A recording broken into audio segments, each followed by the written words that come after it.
Hello friends, welcome. आज के नई वीडियो में आपका स्वागत है।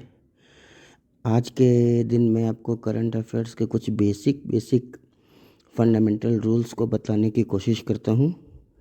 आप में से बहुत सारे लोग ये कहते हैं कि पढ़ते तो हैं पर याद नहीं रहता है, तो उसका मैं आपको एक टेक्निक बतला रहा हूँ। अभी हाल ही में एक न्यूज़ आया था कि केरल सरकार ने जल बजट बनाया है। तब आप ये पढ़ करके फिर आगे बढ़ जाओगे, बट आपको रिलेटेड टॉपिक के संबंध में भी आपस में कन्वर्सेशन करना चाहिए। जैसे इंदौर पहला शहर है जिसको वाटर प्लस सर्टिफिकेट मिला है। चौथा राष्ट्रीय जल पुरस्कार जो अभी हुआ है उसमें पहले स्थान पर मध्य प्रदेश है, जबकि डिस्ट्रिक्ट वाइज कैटेगरी में पहला स्थान उड़ीसा के गंजम डिस्ट्रिक्ट को मिला है। वहीं अगर तीसरे राष्ट्रीय जल पुरस्कारों की बात करें तो उसमें पहले रैंक पर उत्तर प्रदेश था और डिस्ट्रिक्ट वाइज कैटेगरी में उत्तर प्रदेश का जिला मुजफ्फरनगर पहले रैंक पर था। यूनाइटेड नेशन का पहला वाटर समिट न्यूयॉर्क सिटी में हुआ था। ये 2023 की बात है। अभी हाल ही में जल शक्ति मंत्रालय ने भारत में जो वाटर बॉडीज़ होते हैं जैसे तालाब, झीलें, उनकी गिनती करवाई थी। उसमें ये पता चला कि वाटर बॉडीज़ के मामले में पहले नंबर पर बंगाल है और सबसे कम वाटर बॉडीज़ उत्तर पूर्वी राज्य सिक्किम में है। और बहुत ही कॉमन, जैसा कि आप सभी जानते होंगे कि जल दिवस 22 मार्च को होता है। अभी हाल ही में 9वां मालाबार रिवर फेस्टिवल जो 3 दिनों तक चला था वो केरल में हुआ था। भारत सरकार ने जल जीवन मिशन 2019 में बनाया है जिसका लक्ष्य 2024 तक हर घर नल से जल पहुंचाना है। इसमें पूरी पहला शहर है जिसने हर घर नल से जल के लक्ष्य को पूरा किया है, जबकि राज्यों में पहला राज्य गोवा है जिसने हर घर नल से जल के लक्ष्य को पूरा किया है, जबकि 100वां डिस्ट्रिक्ट हिमाचल प्रदेश का चंबा जिला है। भारत के श्री राजेंद्र कुमार को जल पुरुष कहा जाता है। स्टॉकहोम वाटर प्राइज़ को जो जल के संरक्षण और उसमें अवेयरनेस पैदा करने के लिए दिया जाता है उसे वाटर नोबेल कहा जाता है, अर्थात जल का नोबेल पुरस्कार कहते हैं। अभी वर्तमान समय में जल शक्ति मंत्रालय में श्री गजेंद्र सिंह शेखावत मंत्री हैं। उनका लोकसभा निर्वाचन क्षेत्र राजस्थान का जोधपुर है। नमामि गंगे प्रोजेक्ट के द्वारा 7 नई योजनाओं को शुरू किया गया है। National mission for clean Ganga के डायरेक्टर जी अशोक कुमार हैं। तो आपने देखा कि इस टॉपिक में हमने केवल वाटर रिलेटेड, जल से संबंधित टॉपिक को देखा। आप करते क्या हो कि एक टॉपिक देखा और फिर उस पर डिस्कशन किए बिना, उस पर बात किए बिना फिर आगे बढ़ गए, फिर आप बहुत जल्दी भूल भी जाते हो।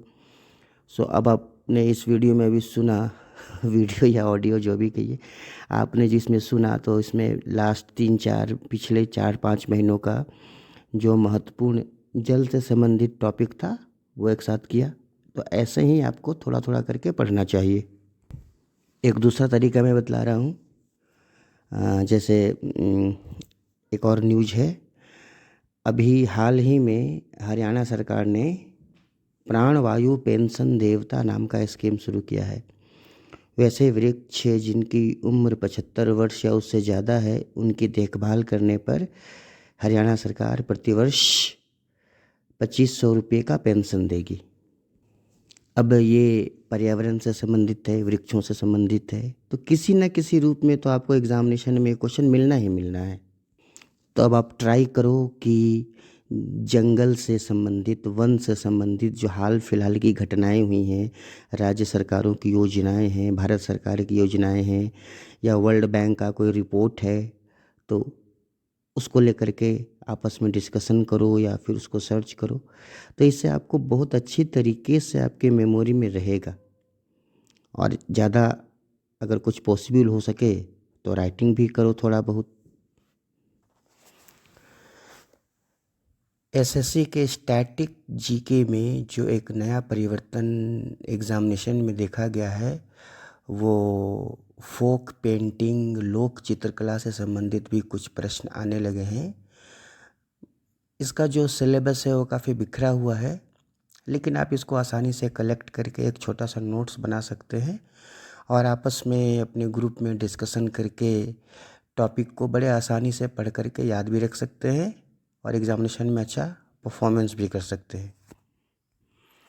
तो मैं आपको कुछ फोक पेंटिंग के बारे में बतलाता हूँ, जैसे मधुबनी पेंटिंग।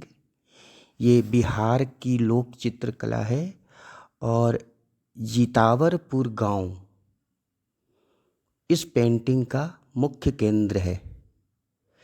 इसकी मुख्य विषय वस्तु रामायण से संबंधित होती है। इसमें रामायण के कथानक को चित्रकला के माध्यम से दिखाया जाता है। महासुंदरी देवी मधुबनी पेंटिंग की एक बहुत ही प्रख्यात कलाकार है। कलमकारी पेंटिंग, ये पेन से कलम से बनाया जाता है। इसका प्रारंभ आंध्र प्रदेश के मछलीपट्टनम से हुआ था, जो कि आज के मॉडर्न समय में बहुत ही लोकप्रिय कला हो चुकी है। इसमें कॉटन टेक्सटाइल पर माफ़ करिएगा, मैं इसको दोबारा से बोल रहा हूँ।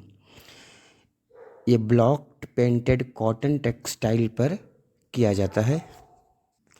पट्टचित्रा, ये उड़ीसा की फोक पेंटिंग है और मुख्यतः यह कपड़ों पर ही होती है, जिसमें भगवान जगन्नाथ, माता सुभद्रा, दशावतार की कथाएं, भगवान बलभद्र के चित्र बनाए जाते हैं।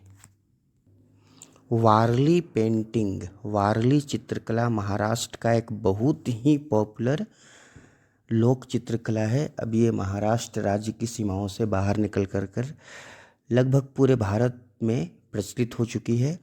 इसमें दैनिक जीवन से संबंधित प्रक्रियाओं को दिखाया जाता है, जिसमें किसानों का संघर्ष, खेती के तरीके, किसानों के उत्सव, ये सब संबंधित होते हैं। भारत में एक महत्वपूर्ण पेंटिंग है जिसे हम पाल कला बोलते हैं, पाल चित्रकला बोलते हैं।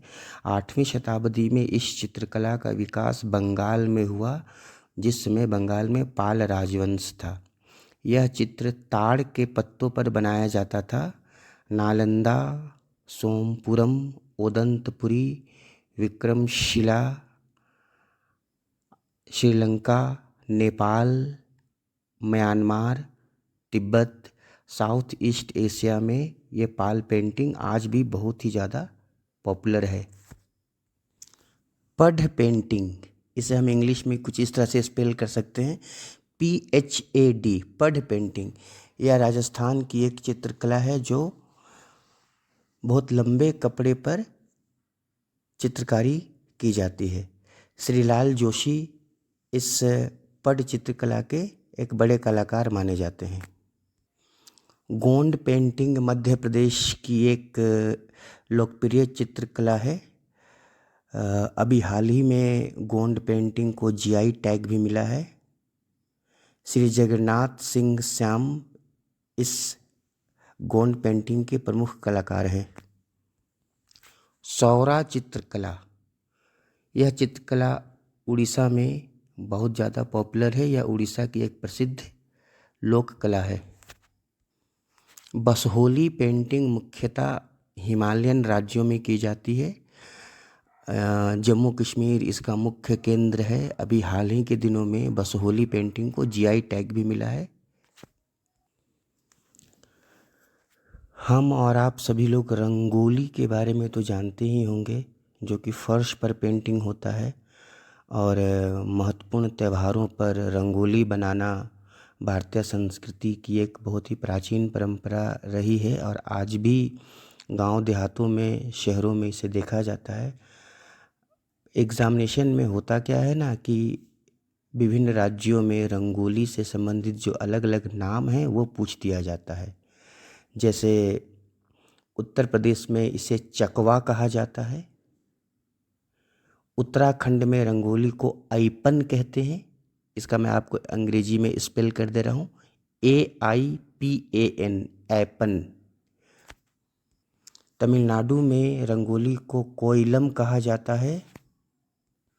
महाराष्ट्र में इस कला को रंगोली के नाम से जाना जाता है, जबकि बिहार में इसे अरिपना कहते हैं और आमतौर पर बोलचाल की भाषा में इसे अल्पना भी कह दिया जाता है, लेकिन इसे अरिपना भी कहा जाता है।